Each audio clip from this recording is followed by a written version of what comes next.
चलिए आइए एक क्वेश्चन देखते हैं। क्वेश्चन है हमारे पास, ठीक है, 3 masses of 1 kg, 2 kg and 3 kg are kept on x-axis at 2 meter, 3 meter and 4 meter. Find position of their center of mass. ठीक है, फिर से समझते हैं क्या हो रहा था। बाकी जिनको आ गया समझ में वो कैलकुलेशन करके बताएं। ठीक है, ये है एक्स एक्सिस बच्चा हमारे पास। यहाँ पे 3 मासेस रखे हुए। पहला मास, ठीक है, पहला मास 1 kg का, दूसरा मास 2 kg का और तीसरा मास 3 kg का यहाँ पे रखा हुआ है।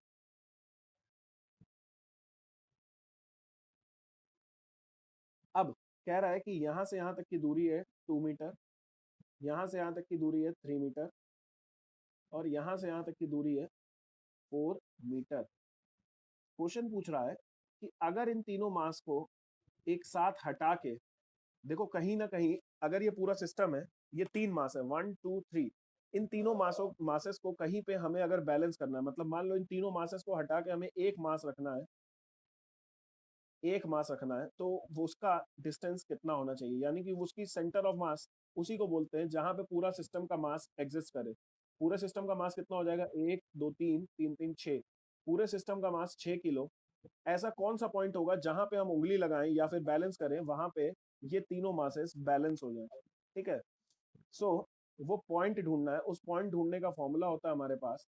फॉर्मूला क्या होता है, x centre of mass is equals to m1x1 plus m2x2 plus m3x3 upon m1 plus m2 plus m3। ठीक है चित्रांश, ठीक है अर्पित, ठीक है। m1x1 कितना आ जाएगा, 1 into 2, ठीक है, 1 into 2। m2x2 कितना आ जाएगा, 2 into 3। m3x3 कितना आ जाएगा, 3 into 4 upon m1 plus m2 plus m3 6 आ जाएगा। ये आ जाएगा 4 3 से 12, 12 plus 6 plus 2 that is 20/6,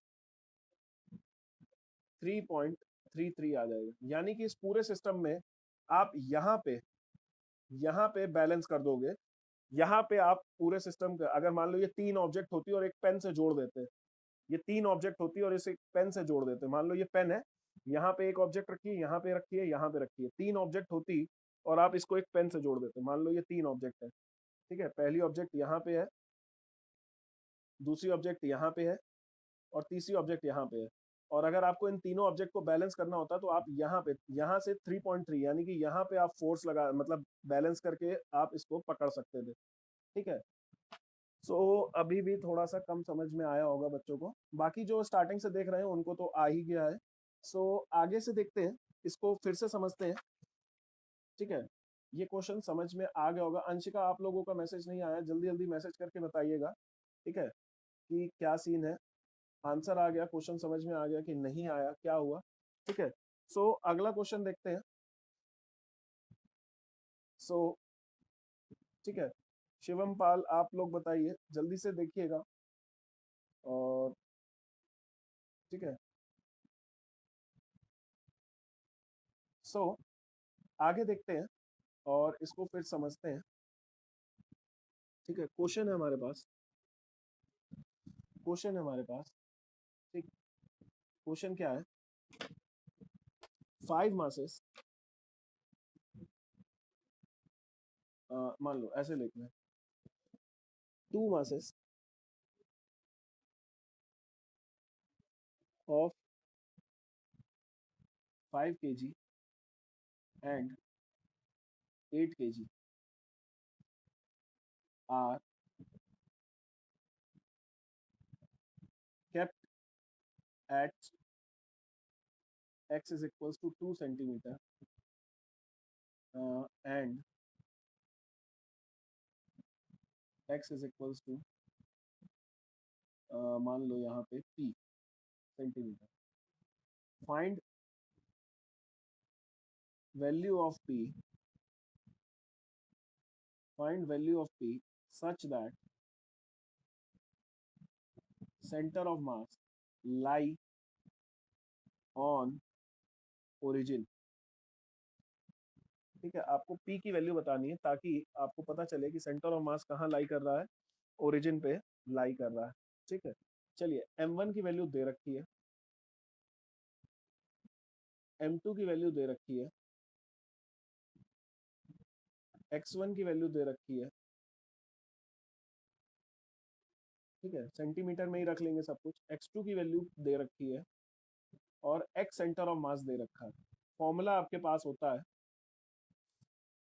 x centre of mass is equals to m1 x1 plus m2 x2 upon m1 plus m2। यहाँ से कैलकुलेशन करनी है और आपका आंसर एकदम फटाक से बाहर आ जाएगा।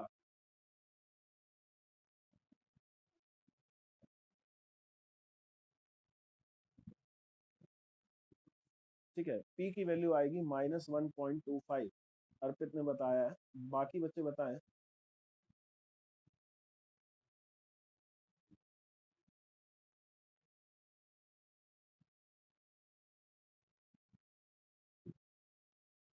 ठीक है, -1.25 p की वैल्यू आ रही है।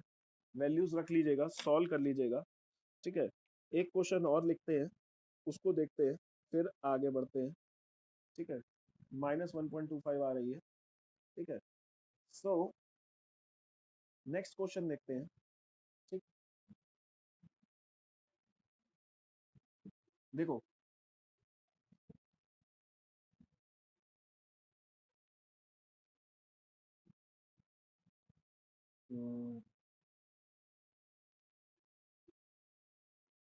ठीक है, मान लो ये बहुत सारे मासेस पड़े हैं।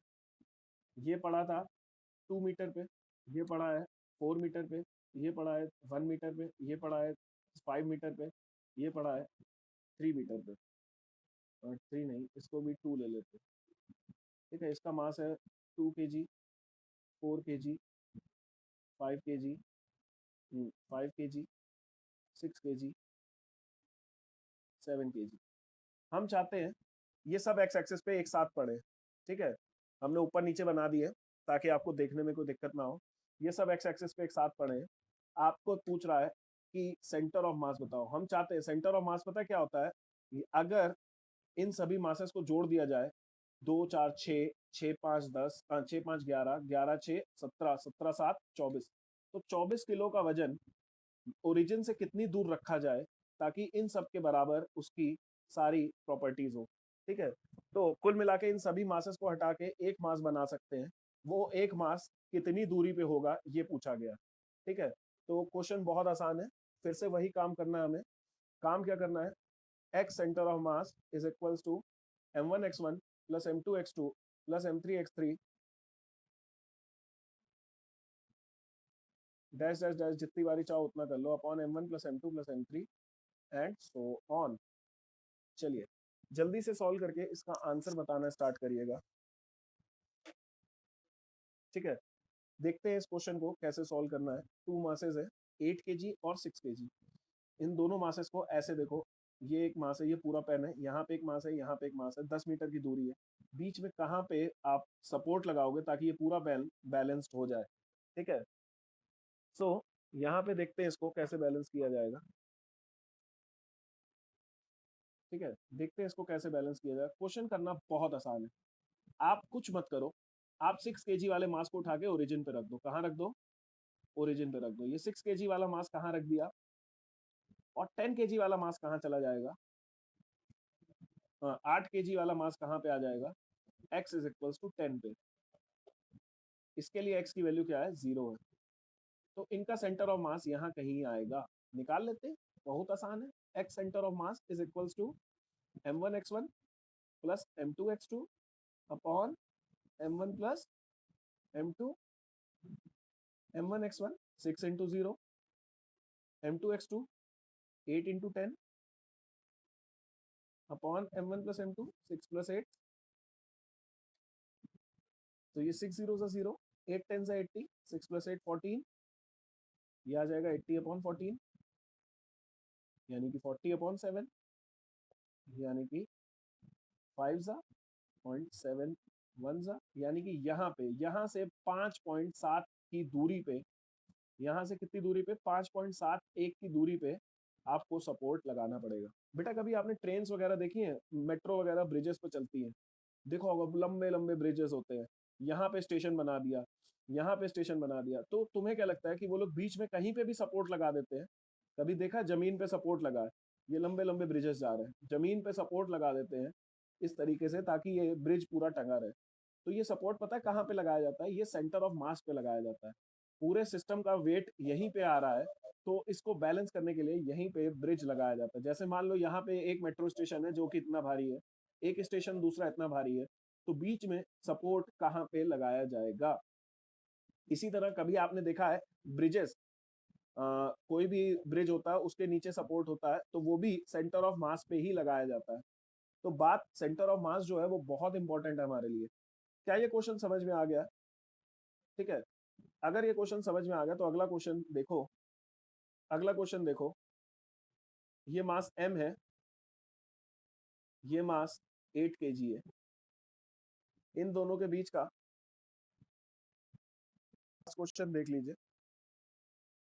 ठीक है, लास्ट क्वेश्चन ये है कि एक मास m है, एक मास 8 kg है। ठीक है, यहां से 3 मीटर दूर पे सेंटर ऑफ मास लाई करता है। सेंटर ऑफ मास कहाँ है? यहाँ पे आपका ब्रिज बना है, सपोर्ट बना है, सेंटर ऑफ मास यहाँ पे लाई करता है। तो m की वैल्यू कितनी होगी? फाइंड m, और ये पूरा डिस्टेंस है 10। ठीक, क्वेश्चन है सेंटर ऑफ मास जो है यहाँ से 3 मीटर की दूरी पे है, और ये मास m है, यहाँ से ये 8 kg है, तो बताइएगा कि ये m की वैल्यू कितनी होगी। ठीक है, क्वेश्चन करना बहुत आसान है, फिर से वही काम करना है। हम मानेंगे इसको ओरिजिन, क्या मानेंगे इसको? ओरिजिन मानेंगे। ठीक, x1 की वैल्यू, ये तो सेंटर पे ही है, तो x1 की वैल्यू 0, x2 की वैल्यू कितनी आ जाएगी? 10, x सेंटर ऑफ मास कितना आ जाएगा? 3 आ जाएगा। ठीक है, x सेंटर ऑफ मास जो है हमारे पास 3 आ जाएगा, हम लगाएंगे। ठीक है, x centre of mass, x centre of mass is equals to m1 into x1, m into 0 plus m2 into x2, यानी कि 8 into 10 upon m1 plus m2, m plus 8, और ये वैल्यू हमें दे रखी है कितनी? 3। ठीक है, अर्पित ने आंसर बताया, बाकी बच्चे देखिएगा, ये आ जाएगा 80 is equals to 3m plus 24, 3m is equals to 80 minus 24, that is 56। तो m is equals to 56 upon 3, solve करेंगे 18 पॉइंट समथिंग आ जाएगा। ठीक है, 18.67 या जो भी आ रहा है। सो क्या ये क्वेश्चन समझ में आ गया? ठीक है, अभी मैं क्लास के बाद शाम तक आपको 4-5 सवाल की एक शीट बना के भेज दूंगा, आपको सॉल्व करनी रहेगी। और ये वीडियो अभी मैं अपलोड भी कर रहा हूँ,